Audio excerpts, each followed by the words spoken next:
రోజంతా ఏదో ఒక పని చేస్తూ తిరుగుతాం. ఇప్పుడు బెడ్ మీద పడుకున్నాక మాత్రం మన బ్రెయిన్కి అస్సలు రెస్ట్ ఉండదు. రేపు ఏం చేయాలి, అది ఎందుకు అలా జరిగింది, రేపు ఎర్లీగా లేవాలి అని పడుకున్నాకే మన జీవితంలో ఉన్న అన్ని విషయాలు గుర్తొస్తుంటాయి. రోజంతా ఫోన్ చూడకుండా ఉండలేం.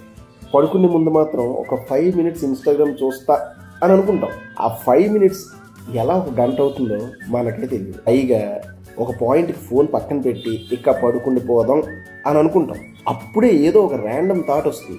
చిన్నప్పుడైతే రేపు స్కూల్కి వెళ్ళకపోతే బాగుండు అని అనుకునేవాళ్ళం. ఇప్పుడు పెద్దయ్యాక రేపు ఏ పని లేకుండా ఒక్కరోజు ఉంటే బాగుండు అని అనిపిస్తుంది.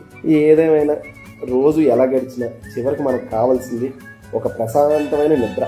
కాబట్టి ఈరోజు జరిగినవన్నీ కాసేపు పక్కన పెట్టేద్దాం.